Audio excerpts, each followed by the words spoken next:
Good afternoon, ladies and gentlemen.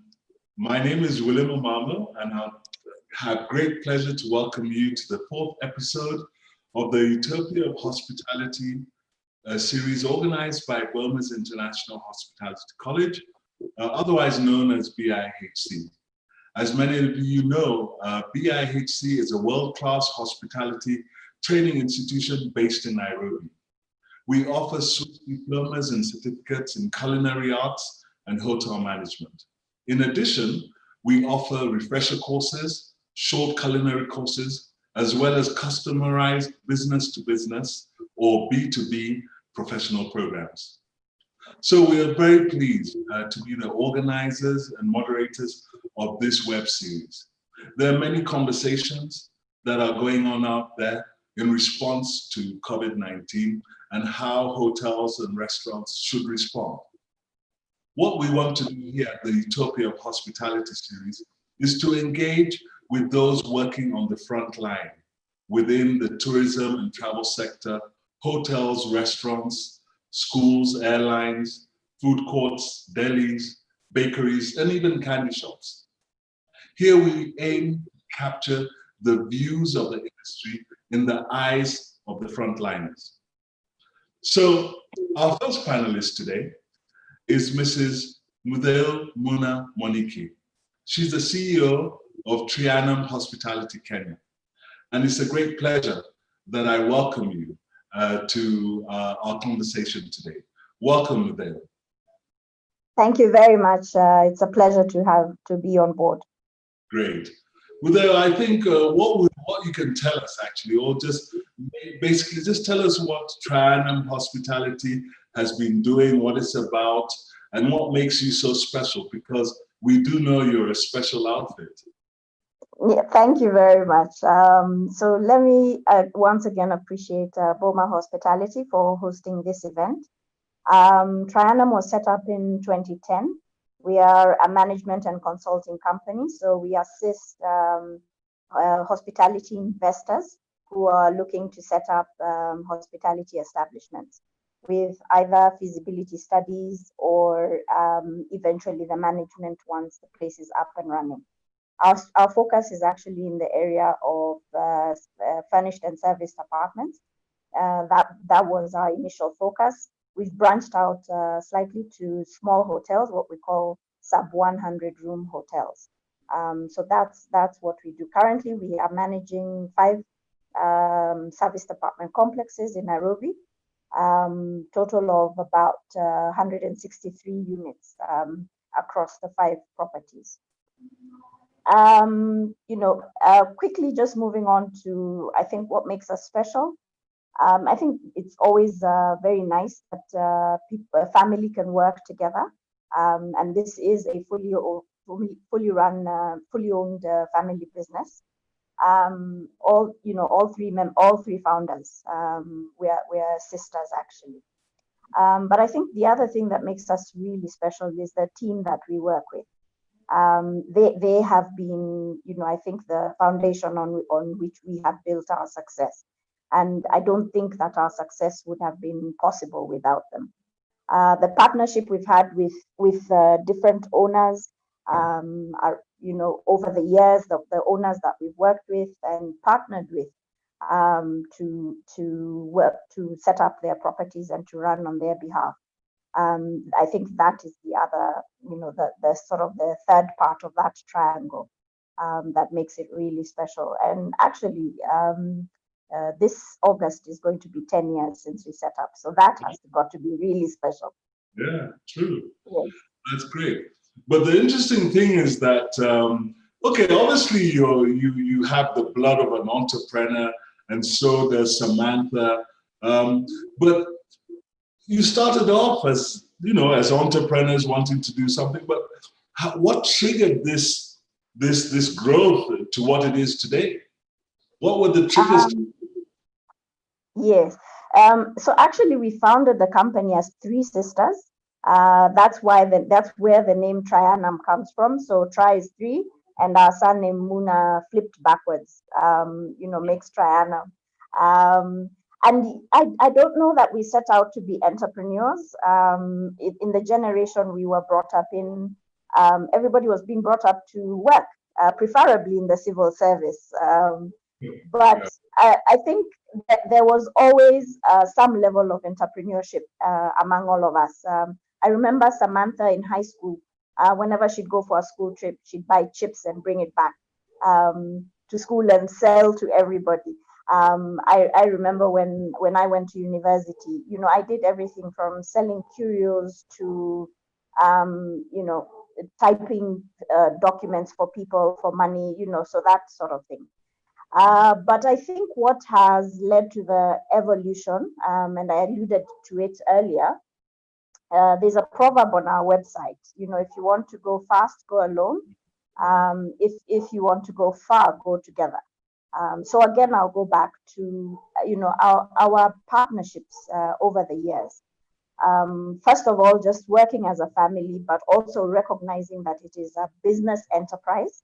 And so even within that family structure is creating corporate structures that allow the organization to run as an organization and not sort of a kitchen cabinet or anything like that. And our strong values, if you look at our company values, Christianity, morality, and integrity, those have infused everything that we have done as an organization. The second thing I think is our partnership with owners, for sure. Some much longer than others, but either way, if they did not place their trust in us and allow us to partner with them and to create the successes out of their service departments that we've had the opportunity to do. At the end of the day, I don't think they'd really be a business if they didn't trust us. Yeah. The third part is employees, like I said. So, fantastic team members, both within the head office team and even at the various properties. And among them every year, whenever we reach out and we're like, what do you like about this organization? I think one of the things they keep repeating is, we like that we are valued as individuals within the greater organization. And then I think lastly is our customer base. That has grown over the years and has proved to be very steady.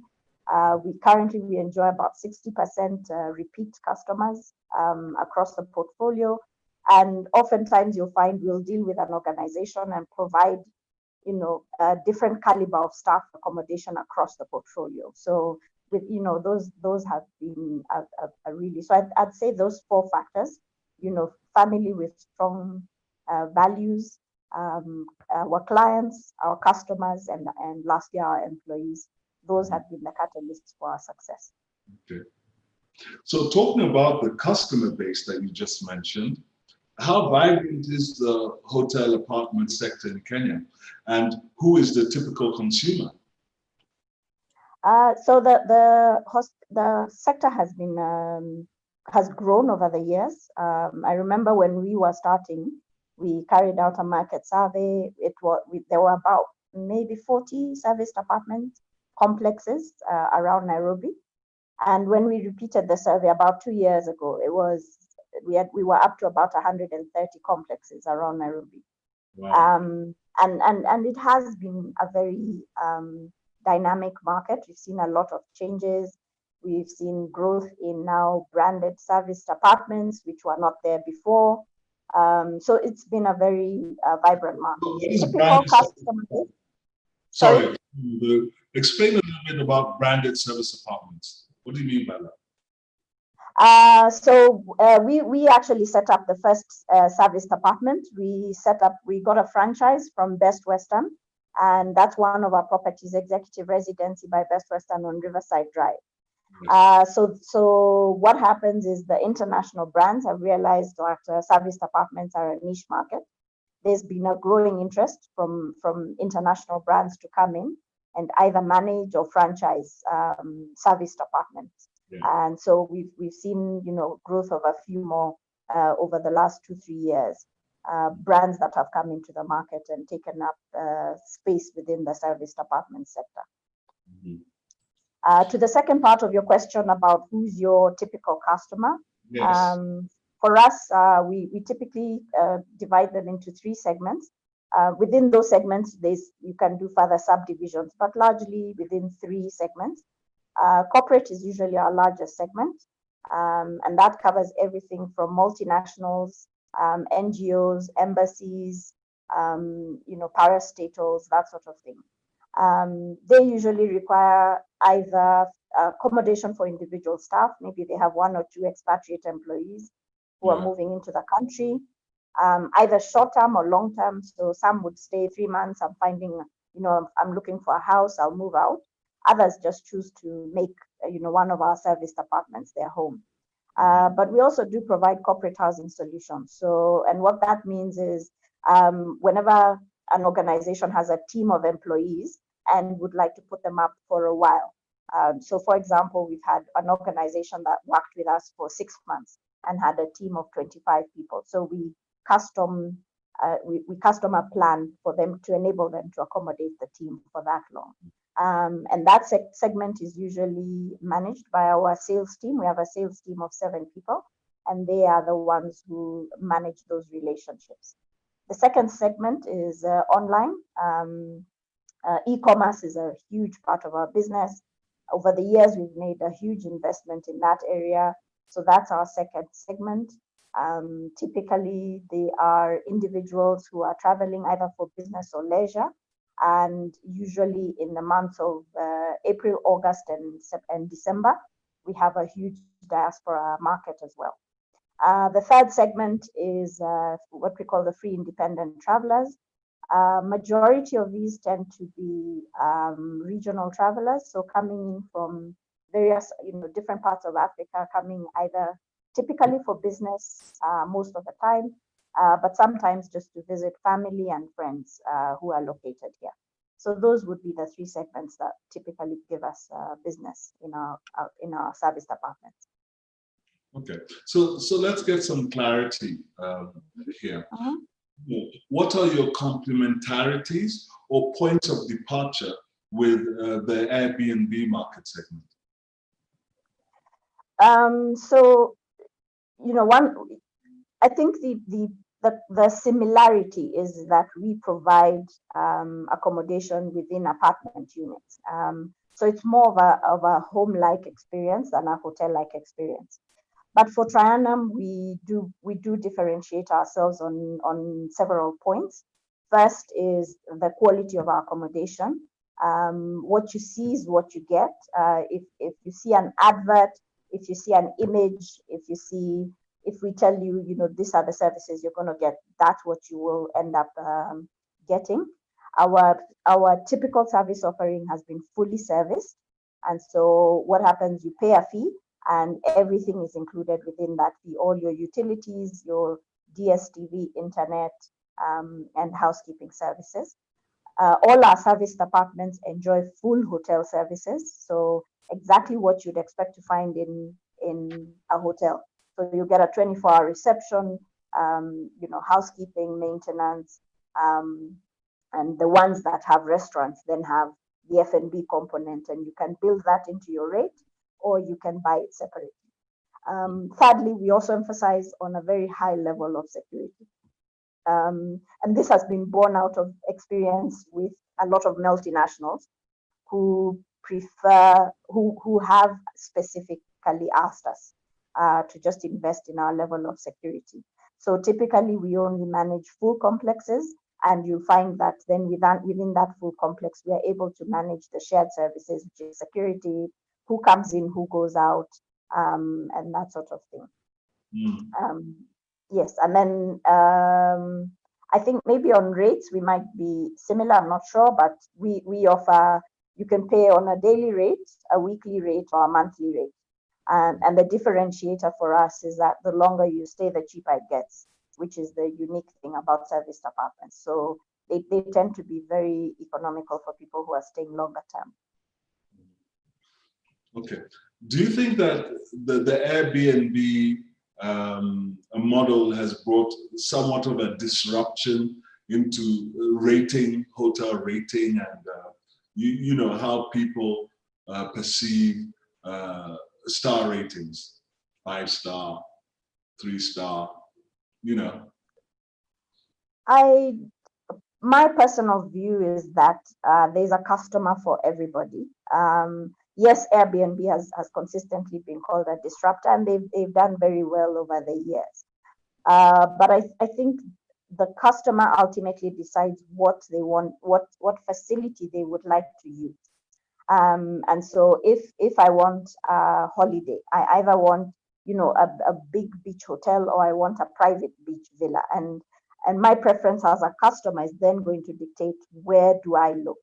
And for us, we have found that even with the advent of a lot of hotels in Nairobi, and with the advent of a significant market for Airbnb, we have remained a critical player in that segment, because customers who are looking for, like I said, quality accommodation, fully serviced, the level of service that you get is guaranteed, security is guaranteed, and you're looking for somewhere where you you are you can be assured of the quality of your accommodation. There's still that segment available, and I haven't felt that we have lost significant market share. If somebody is on a budget, for sure they will look for other options, but if you're looking for quality and for good service, then you will reach out to Triana to accommodate you. Mhm. You mentioned earlier that there's been real growth in the hotel apartment sector. And we've seen, even on Westlands Road, the multi-billion shilling hotel apartment project that's coming up with plus 400 units. Yeah. Would you see that as being bringing on an oversupply?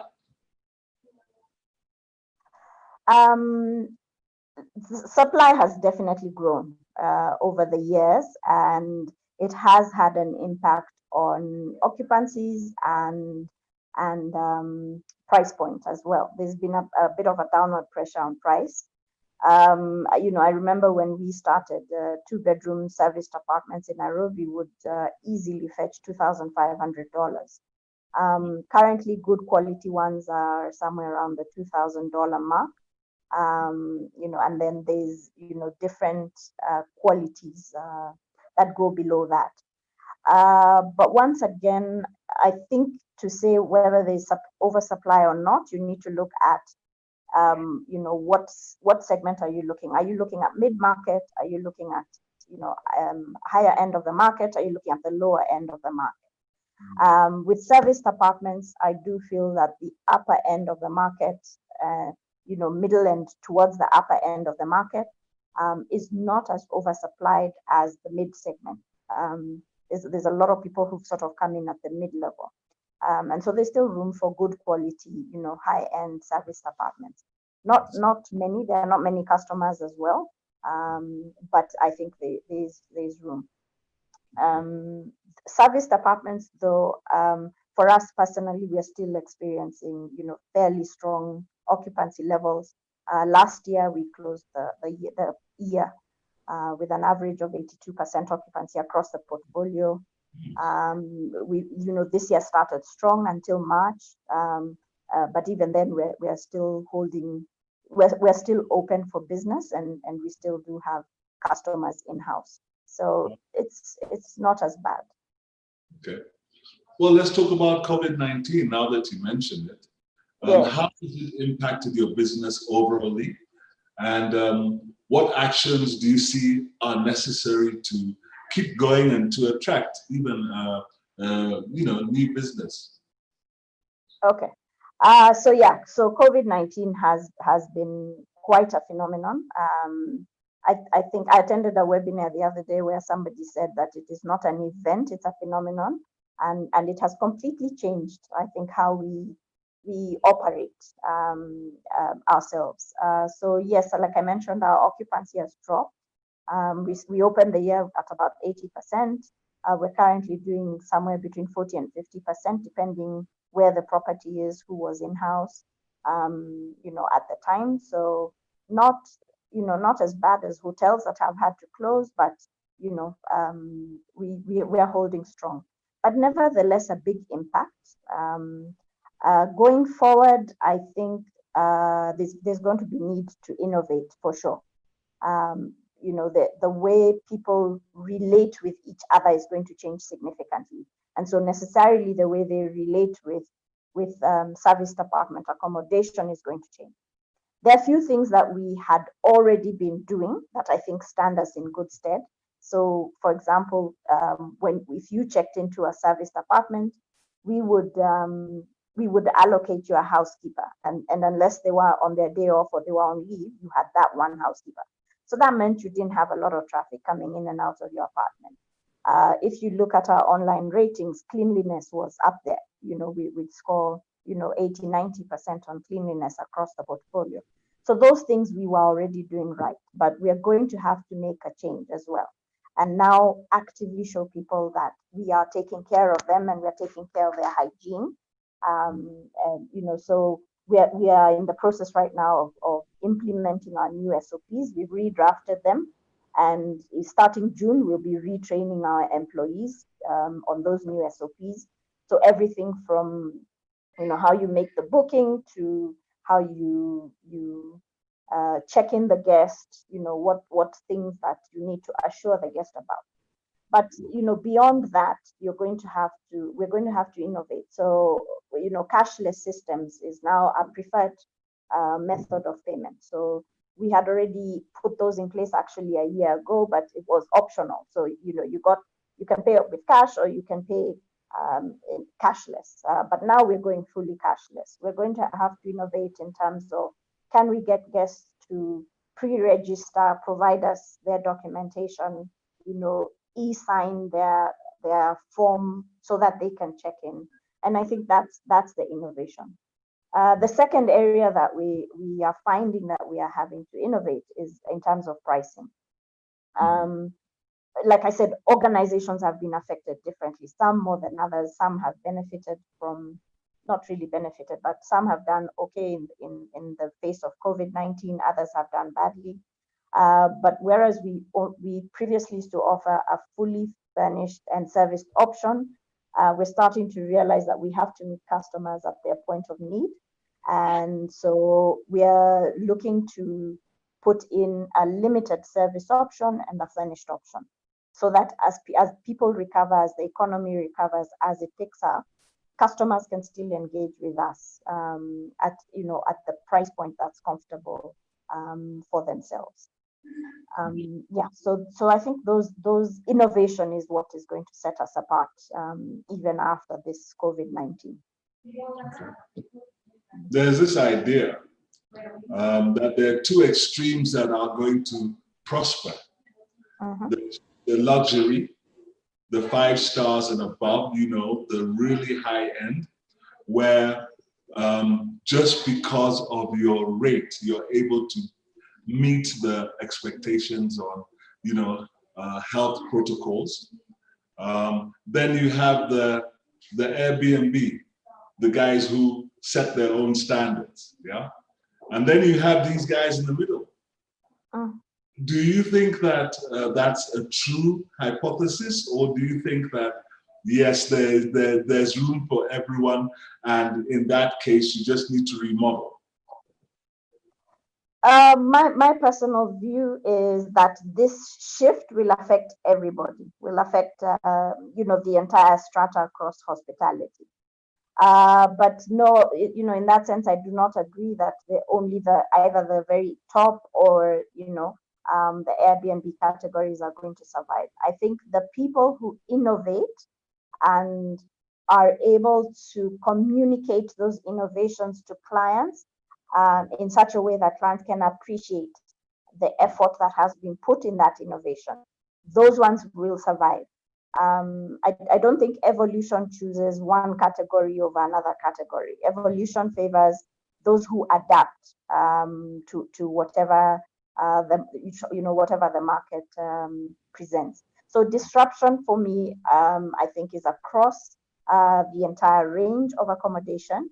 And I think the driving force now, I saw a survey the other day online where customers had been asked, 6 months ago, what was their driving force for choosing accommodation, and they were like, some chose location, some chose pricing, some chose the rating of the accommodation. The survey has been done now, in the last 2-3 weeks, and the highest ranking by far is the level of cleanliness. So I think if you can speak to a customer's need for assurance for safety, cleanliness, and a healthy environment, you will survive the pandemic. And it doesn't necessarily mean one segment will survive better than the other. But innovation typically usually starts at the top strata of the market, at the higher end, because like you say, they have maybe the incomes and the cash flows to drive that innovation. But eventually that innovation goes down.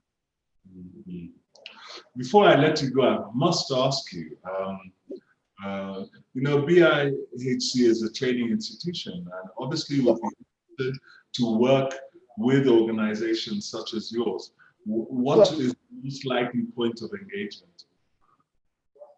Yeah, so actually we've already partnered with BIHC. I think last year we reached out for interns, and we got a few of them in our institutions. So with all academic institutions, that's usually the most common point of interaction is, taking on students for internships. We have 3 intakes a year. We get students in January, we get students in May, and sometimes towards the end of the year, October, November, we get another cohort. And we take at all levels, whether they're coming straight into the college, or they are midway through their course, or they have completed and we're finishing.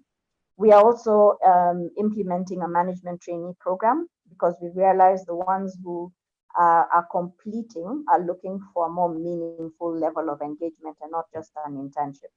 So that's how we engage with students.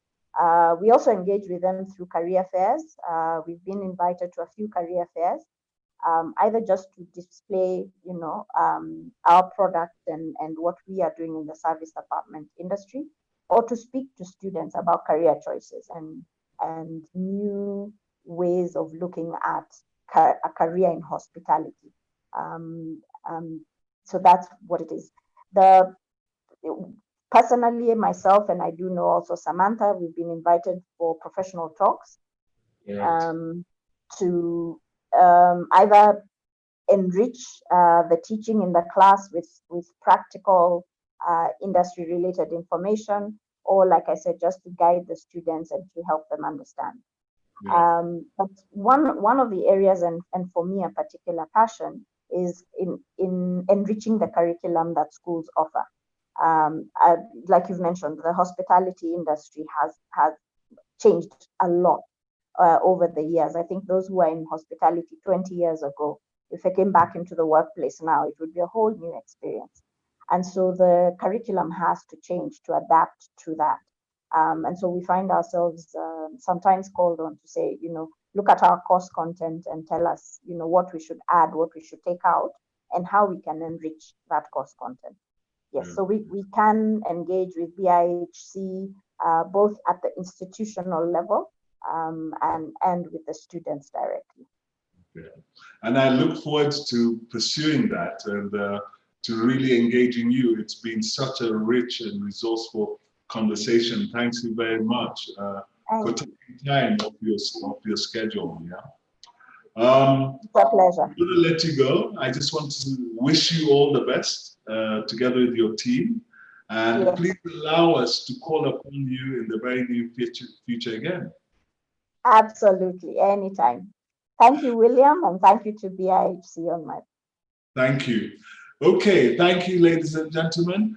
That was Mwaniki. We're going to take a short break. It's a 2-minute commercial break as we prepare for our next panelist.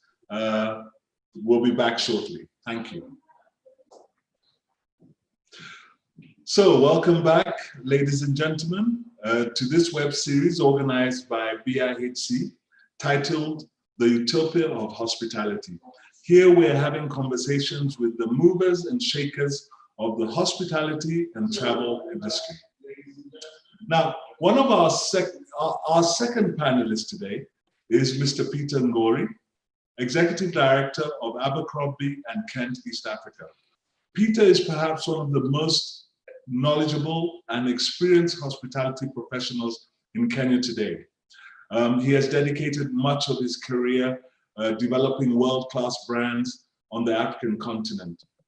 His record as a successful corporate executive, hotel owner, public servant, and conservationist is evident in the lives which have been transformed by his mentorship.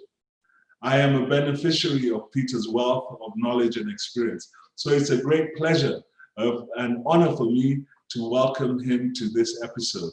Welcome, Peter. Thank you very much.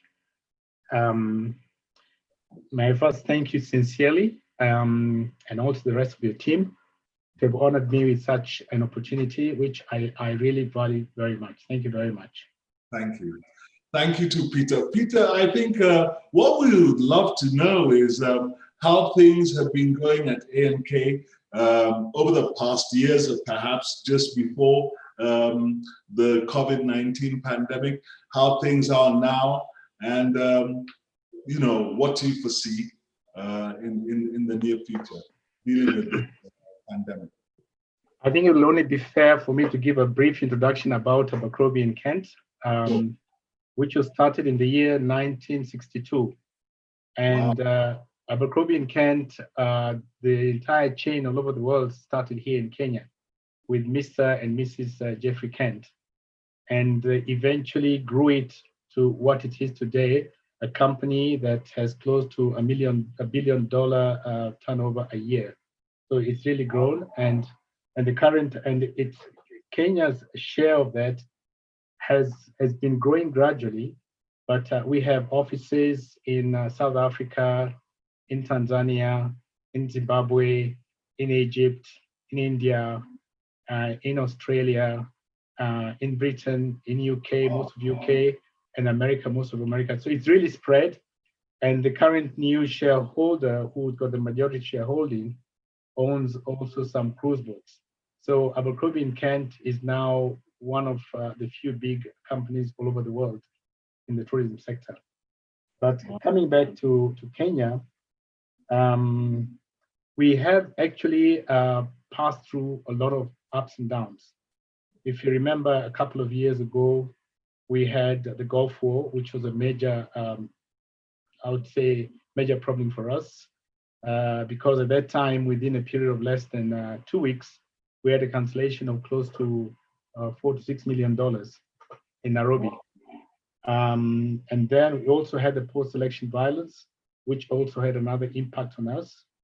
And what I'm very thankful to God is that whenever we pass through all these situations, we still come out at the top, and we come up doing better than we did before.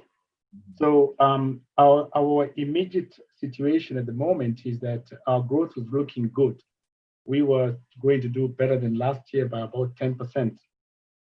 And we had just finished, as one of the things, Abercrombie and Kent is also investing on properties. So if you know, for Lenana in Masai Mara belongs to Abercrombie and Kent, and they were in the process of building a lodge. In fact, they'd already started building a lodge in Utopia, which was due to be finished in the next few months. The process will not stall, will continue, but maybe slowly. And we're also looking at a site in a place within Amboseli. So you know that we're also involved in Tanzania and Uganda. In Uganda, we've got the Gorilla Forest Lodge, which is a unique product. In Uganda, we have Tanzania, we've got 2 other properties in Serengeti, and within that area of Tanzania, we've got about 2 properties.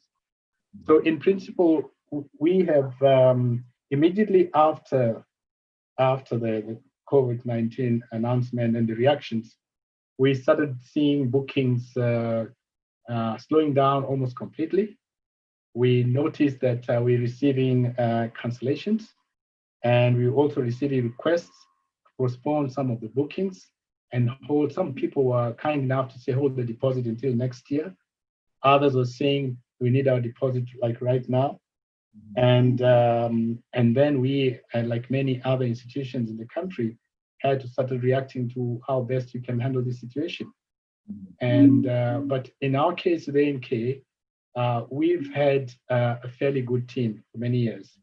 Our turnover of staff is almost zero year on year. So we've had staff members who've been with us for 20 years, 30 years, who have never left the company. Because some of the things we do in A&K is that we are very sensitive to staff issues. We take good care of them. We formed a welfare committee that ranks from all positions, and we listen to them whenever there's something to be discussed. If we have, like now when we have this situation, we sit down with the welfare committee. It's no longer a management decision. It's a decision that's been taken collectively. And then we all agree what can we do best. In fact, in the year 2007, the approach was that the senior management took salary cuts, which I was included, of about 50%. And the guys in the lower level who are earning barely little money, we never touched their salary. So it was like, you guys who enjoy bread and butter can afford a huge cut, and the guys below us cannot. And so we wanted to make sure at least those ones sail through. Even this particular time, what they've done is that we've had senior guys taking a bigger cut and the lower guys almost no cut. We've had some of them who have gone on leave, but we're still monitoring the situation, because if it persists, we will see what else we can do, because this is a fairly unusual phenomenon that's affecting the entire world.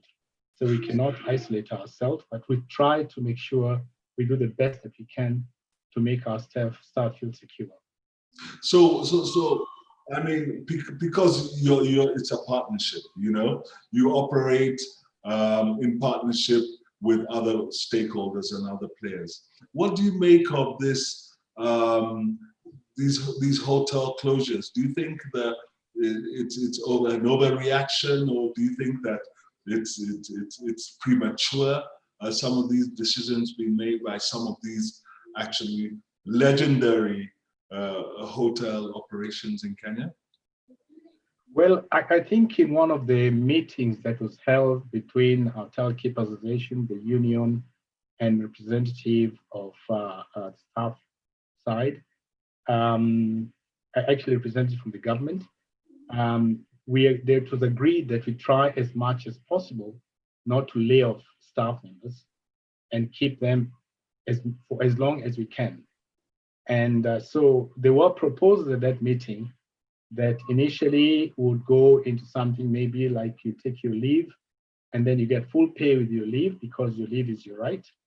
And thereafter, you go for maybe a 50%, depending on different operations, a 50% salary cut, and all the other benefits will still continue. In other words, things like your medical cover and pension will continue. And then it was felt that if the situation persists and there's no support from either from the government and especially from the bankers, because you have to realize, if I wear my investor's hat, you have a situation whereby the bank is telling you you have to pay back your loan plus interest, and I really don't care about your problems. And at the same time, there's no income coming, and there you are, you have to pay staff some amount of money every month. So you find that in most cases, the owner, even if it's you, you find yourself in a very difficult situation, because you would end up, the bank is not ready to give you further loan. The bank wants you to service their loan, they want you to pay the interest, and your cash flow is virtually zero. So the situation has been very difficult for a number of hotels, but I cannot say it's the same from company to company, because there are some companies who have been in operation for many years and they made plenty of money over the years. I think in such situation, it would be nice for such companies to be more understanding and to try and see for how long can they hold on to their staff. But new companies, I have a feeling, will be passing through some very difficult times. Yeah. And I know that there's a process going on to try and come up with something to help us in the industry. I believe we shall know within the next week or 10 days what the process will be, what the conditions will be. But I feel the amount of support the industry requires is far more than what the government has got in their kitty at the moment to help us out. So are there some think tanks that have been established outside of government frameworks that are coming up with proposals? Now, this would be other stakeholders besides government? Well, the government has very kindly involved a lot of us in the private sector. And at the moment, they are in the process of finalizing a small team of people to continue reviewing now the current situation, the immediate steps to be taken, and the long-term solutions. But as it stands today, our immediate situation is to see how do we help the cash flow of the investors so that in turn, they can retain as many workers as possible and keep them going. At the same time, nobody knows what the market will be like the time we open up the doors, because there's been a huge change. And there is no particular person who can tell you we'll be dealing more with 5-star market or 3-star market or 2-star market. There's no guarantee. So what happens is that this phenomena has brought us to a scenario which will be very difficult until we actually have to study. Having said that, we have persuaded, or we have asked the government through KTB to try and do a few things that can help us to come back into operations as quickly as possible, because that would be the major thing. But for a client to decide to come to Kenya needs to have assurance of a number of things. Mm-hmm. First of all, we have seen what other airlines have done. I'm sure you've seen those videos being passed around the airport and so on. Yeah. So what we requested KTB to come up with a combination of everything from the point of entry to show what sanitary or what health steps have been taken.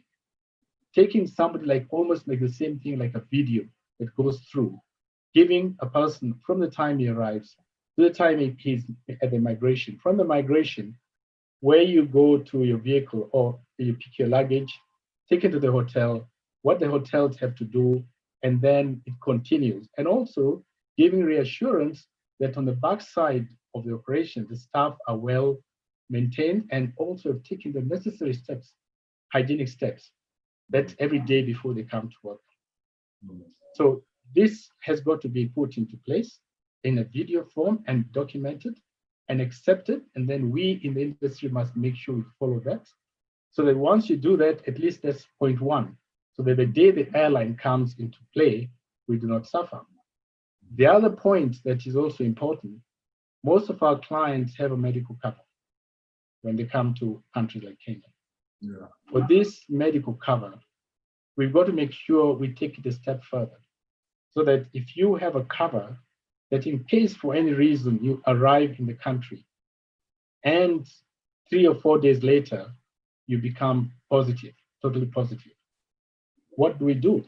So we've got to make sure that the medical cover will extend the cover by evacuating the client from wherever and bring him over to Nairobi. And then we arrange with a place like Nairobi Hospital or Aga Khan Hospital to have a special ward that is on standby for such situation. And in turn, that should be covered with the same insurance cover so that the client doesn't have to pay anything extra. You see, the whole idea, Wanda William, is to reaffirm confidence in the destination. So that if somebody feels, wow, I can go there, and even if I get sick, I'll be well taken care of, then we got a plus point. And I've seen the hygienic standards of the place. I've seen they've taken all the steps. So once you can put that in and the airline starts flying in, then we're heading on the right direction. Then we can know for how long will the hotel be closed and for how long will the hoteliers be able to keep these staff members on half pay or no pay or whatever condition.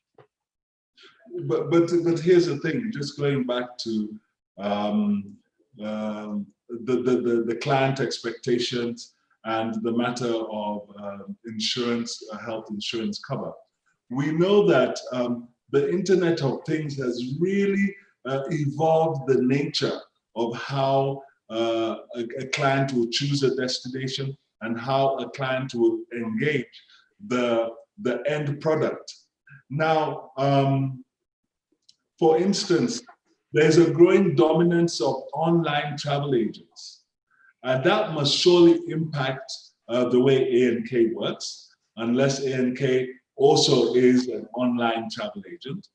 But then there's another aspect of it when we look at the individual consumer who now has independence using the internet to do their own travel itinerary. And that basically means that agencies don't have that much control anymore to ensure that, oh, so-and-so has some kind of medical insurance. But what I'm actually asking is, does the consumer's independence, in other words, he is able to do his own travel itinerary, is that really hurting travel operators like A&K? Well, you find that, for example, I know if we look at the booking engines like booking.com, booking.com will only be able to give you a booking of a particular destination, let's say like Nairobi. But you can book also Masai Mara. But the moment you book Nairobi and you book Masai Mara, you still have to book a transport or an air company to pick you from wherever hotel to Masai Mara. Yeah. Now, there has been a problem whereby you book with a booking.com, you arrive at the airport, there's nobody to meet you, you have to get your way to the hotel. When you get to the hotel, you find maybe something is not quite right. And then by the time you start questioning and asking, a day or two has gone by. The moment you go maybe to Wilson Airport, you might have done your own private booking. That scheduled flight, maybe there's a delay or it's canceled. Now you have another situation.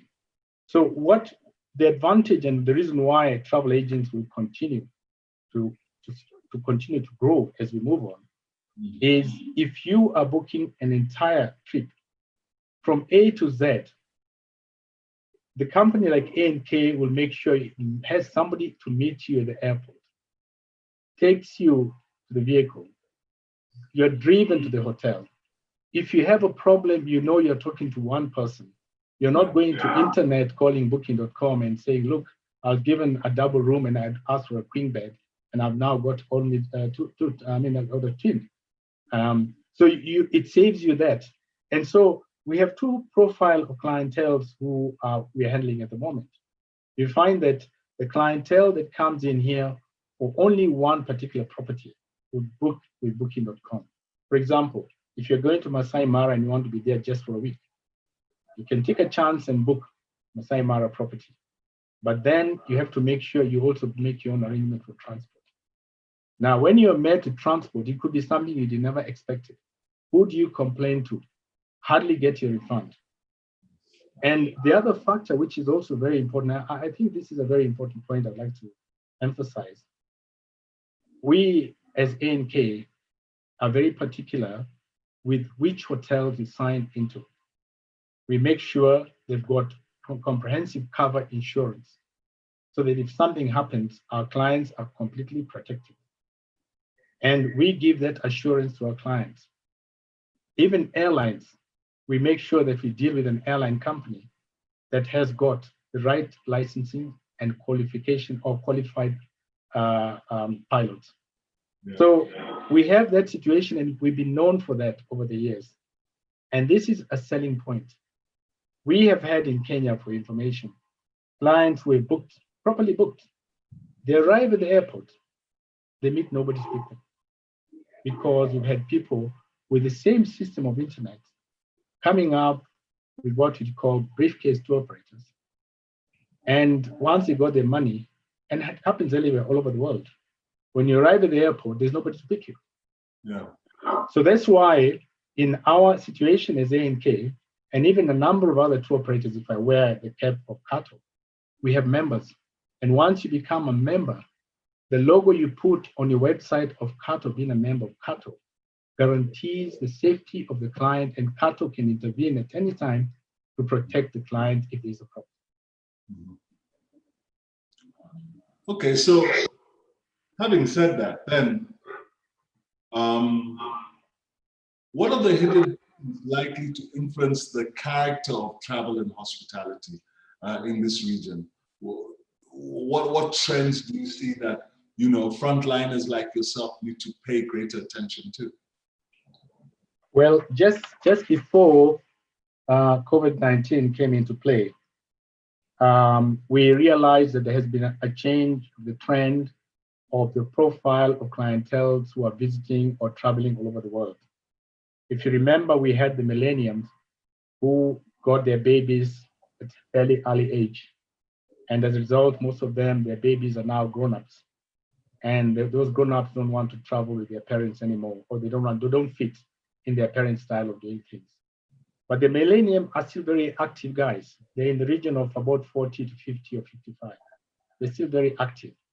And they have gone away from the traditional type of tourists who would arrive, being put in a vehicle, taken to the lodge, taken for a game drive, coming back in the afternoon, maybe just sitting in the car or sit by the bar, have a drink. They want activities. They want to go out there, visit the village, go for a mountain biking experience, go for a horse ride, go out there and do some little bit of adventures that I have actually been, you know, like you can go out, have like a small campfire somewhere, have some dana by the campfire, or, you know, they want something different. Yeah. And this is an area that I see us still focusing on. If you realize at the moment, a lot of people of maybe the ages of 55, 50, 60, 60, 65 and so on, will be a bit scared of traveling because they've already been put in the bracket of being told, you are vulnerable. If you go out, you can get COVID-19. And therefore, we see the trend still focusing on this age of those guys who are willing, they're active, as long as they know that they've got the right quality product, standard of the standard they want, and also of health. Now health comes into play strongly before than ever before. So I see the change will just be to add on the element of safety and security to the client. Then this client feels there's security and there's safety and my health is covered. Therefore, I can be able to go for this trip. I'm going to ask you this. You have worked across Africa, and you know the product of many of these leading countries in tourism. What makes Kenya unique? And is Kenya overrated, or is it truly that we have a very good product that makes us a market leader on this continent? I think Kenya is unique in many ways. One of the reasons is that we have got a lovely country, a country that's blessed with so many things. We have the beach, we have the desert, we have the freshwater lakes, we have things like hot water springs.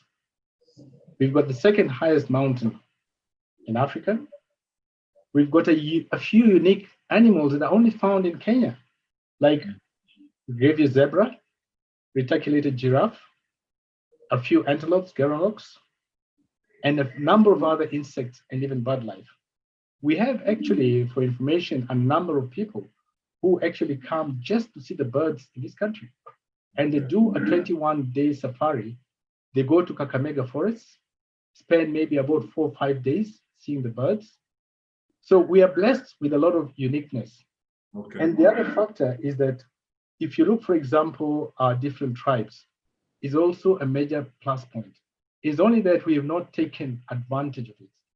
For example, if you go to a place like Western Kenya, you visit a traditional family there, and they tell you the story of their culture, and they show you the things they do and how their life is. It's something new. And this is something you cannot get it anywhere else in the world. And if you take the number of tribes you've got, if you go to maybe northern Kenya and did one in central, did one in wherever, it's unique. We've got coffee and tea. And if you had to do special tours in those places and show people the beauty of the farm, coffee tea, Even just, I remember many years ago, I took a friend of ours from Austria, and I took him to Kambani, and we took him to plow. You know the way you plow with a cattle, with that bull, and you're plowing the farm. And up to today, they still talk about it. Things we take genuinely, we take it for general as if it's normal. For them, it's amazing. So I personally feel we have a huge opportunity that we've not exploited in uniqueness of our destination. We just need to. Sorry? Well, we overrated. Sorry, I didn't hear that. Are we now market leader on the African continent, or are we overrated? I think we're a market leader and we haven't fully exploited everything. We haven't really, we need to exploit.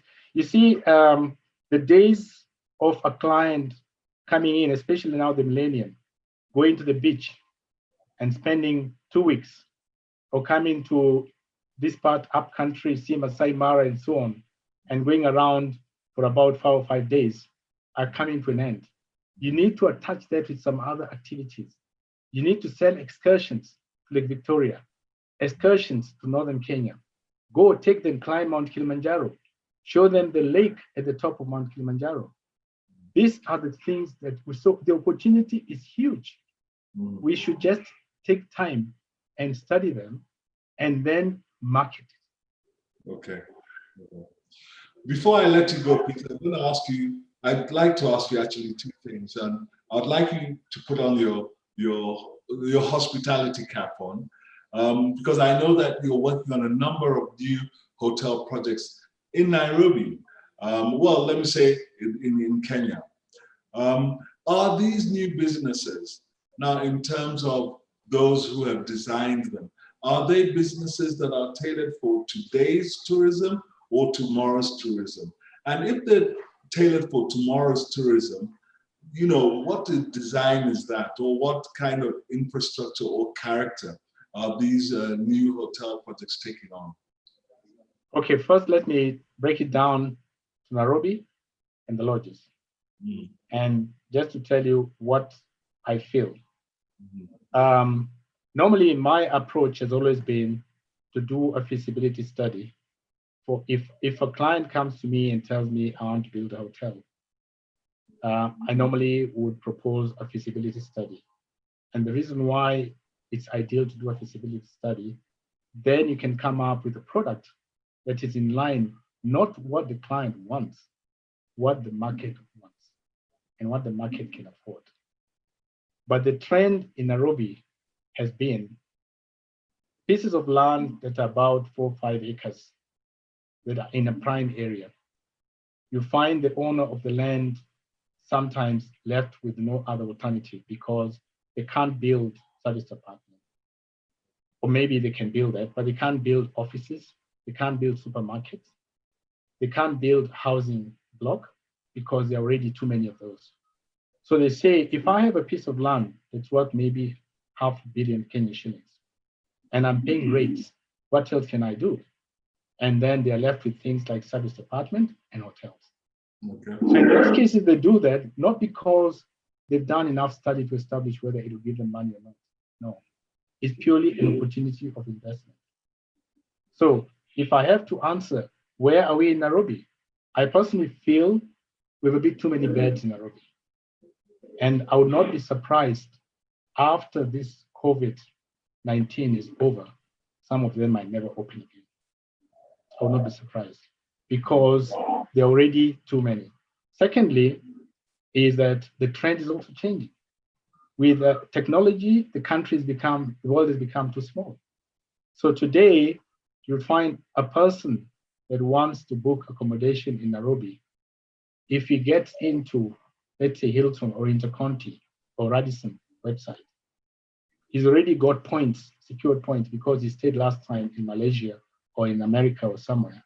So he wants to gather more points coming into Kenya using the same facilities. So that actually also puts our local brands into very serious competition. Because you'll find that the people who will be traveling from country to country, they don't come to Kenya every year, same time. They maybe come to Kenya about 2 years later, they come back here again, but in the meantime, they'll travel to other places. So you find that the brands are now picking up strongly in Kenya. And one of the reasons is also their marketing system in place. They've also got a team of people who do nothing but research.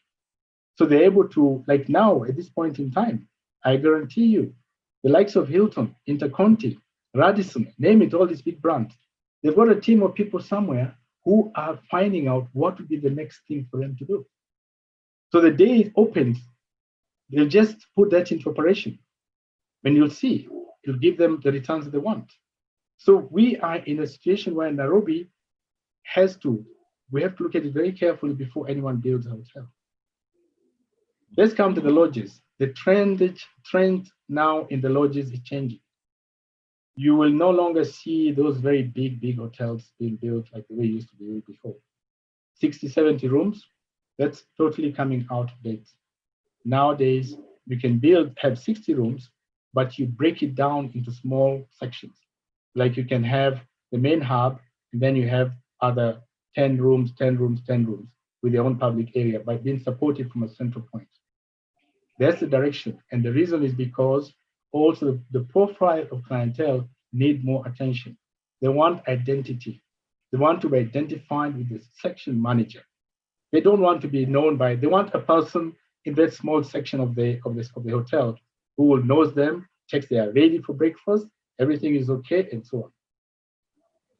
I personally feel, I recently went to one of the hotels in Switzerland, 80 rooms hotel, 5 people working in the hotel, the father, the mother, the wife, and 2 other people. And the father and 2 other assistants would be in the kitchen, whereas the others would help out during the peak hour in the service area. But then they had contracts with colleges to send in students to clean up their rooms between 10 and 12. So the trend, if it's changing there, we have got to prepare ourselves here. So we know that we've been very reliant on the international tourist, but how about the domestic tourist? How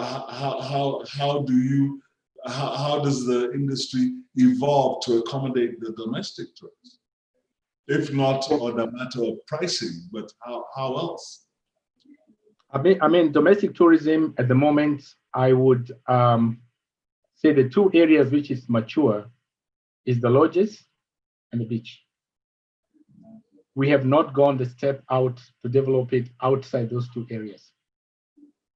This is where we need to push the counties, so-called tourism officers in the counties, to start developing their own attraction in that area, and then look for a way of marketing it.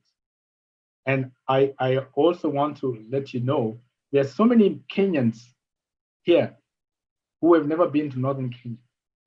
Even some of them might not have even maybe experienced a ride on a camel. There are many of them who have never been to go down to Lake Victoria, when the fishermen are bringing all their fish, to see the beauty of how everyone is rushing around, buying and selling, and then a few meters away, there's a nice restaurant selling fresh fish, and so on. So these are the things we need to develop. So coming back to our domestic tourism, yes, it can help us for now, but I have a fear that this issue we are in has taken away a lot of money from most of Kenyans.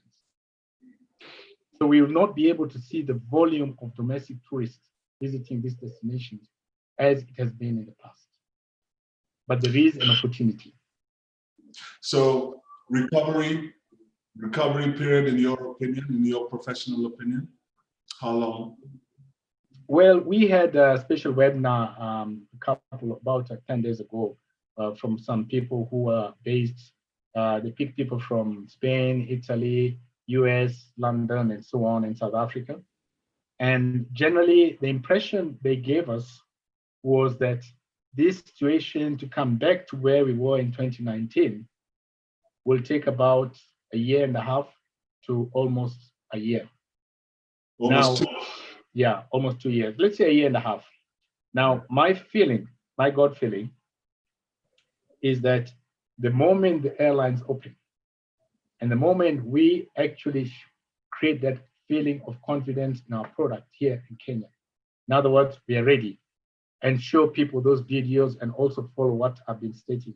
KTB, make sure that he's got everything in line. We can open up fast. Okay. Because it depends on how well prepared are we. And it's not for us to talk about it here, it's for us to shout and scream about it all over the world and tell the world, we're ready, guys, come. And we show them why we're saying we're ready. Is Tanzania open? Tanzania is open, but I'm not sure how open it is because we've got to know how many international airlines are going there, what's the volume of people flying in. You see, we can open internally here, but if there are no international flights coming in, where are our clients going to come from? Yeah. So the opening will start with the airlines, and the airlines, most of them will not open until they have confidence that they will be able to, their clients will be well taken care of here. Yeah. So we've got to prepare ourselves first and have that confidence, and then show the airlines, and then the airlines can now start bringing in people. Yeah, yeah. Peter, I've got to let you go. I really must. I would love, you know, it's so insightful, but I really do have to let you go.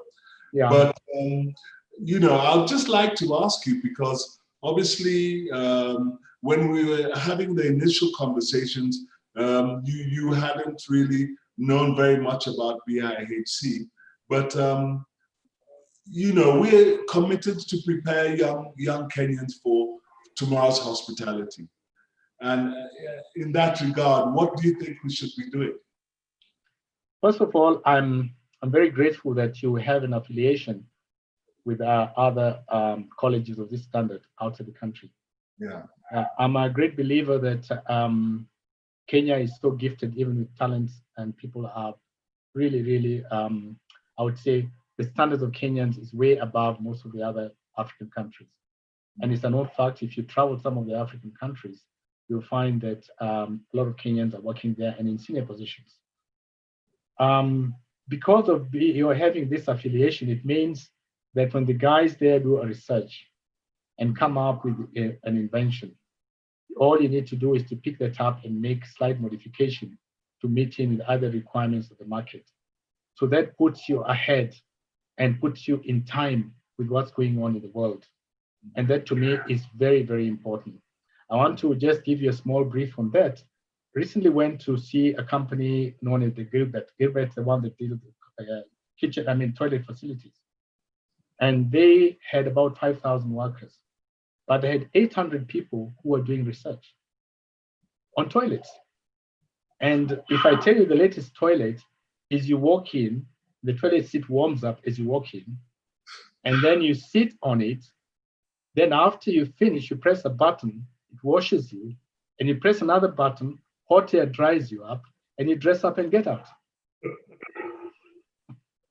Wow.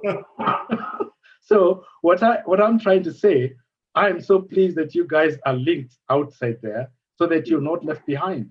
Yeah. But the other point that I would like us to look at, and this is an issue that is going to be meeting, we're going to find this as a challenge, is multi-scaling and multitasking. I think we've got to prepare ourselves for that, because the days when you used to have a general manager, assistant general manager, and then you have front office manager, F&B manager, assistant, those days are slowly coming to an end. You would need a person to be able to do 1 or 2 extra jobs, thereby, because you've been trained for everything. So, and things have changed. You know, also nowadays to go over, you want to see the CEO of a company, and there's a PA asking you, what do you want to see him for? Again, those days are gone, because you can do a WhatsApp and tell the CEO, I'm coming to see you at 10 o'clock. I need to do this and this and this. So it's not the days that you had to go to the PA and be kept outside there waiting. Yeah. So we have to change with time and move on. But I'm very pleased about the college. I've had some very good feedback about the college, and I'd like to really thank you and your team for the wonderful work that you all do. Yeah. Thank you, and we look forward to engage you in one way or another. I will be calling upon you in the coming days to see how it is we can engage with you, especially on health and safety and the new protocols within the hotel settings, yeah? Yeah, I would be very pleased. Obviously, I'd like to share as much as possible. Yeah. I was once, many years ago, I was among the pioneers of Hotelier College. Absolutely. So I feel it's time for me to pay back by whatever I've learned, experience. And because this hotel industry is evolving, it's changing so fast, what we used to do at that time and what's been done today is totally different. Yeah. And so we have to accept it. And I would like to share that as much as possible with even your colleagues. All right. Yeah. Well, thanks very much, Peter. Wish you the best, all the best moving ahead with ANK and your many other projects, including your hotel. And we look forward to invite you again to one of our episodes in the very near future. Good afternoon, sir. Thank you. Thank you very much. Ladies and gentlemen, that was Peter Ngori, and we come to the end of this 4th episode of the Utopia Hospitality Series. Thank you for joining us and for those who have managed to contribute. We broadcast these episodes live on our Facebook, Twitter, and YouTube channels. Feel free to go back and have a look at them and to share with friends and colleagues. Our next conversation will take place next week on Wednesday, the 3rd of June. At that meeting, we shall be talking to Sam Mwai, who's the General Manager of Karen Country Club, and Roberto Sibon, the General Manager of Villa Rosa Kempinski. That should be some great conversation next week. I am William Omamo. Let me wish you a good evening. Thank you very much and goodbye. Bye-bye.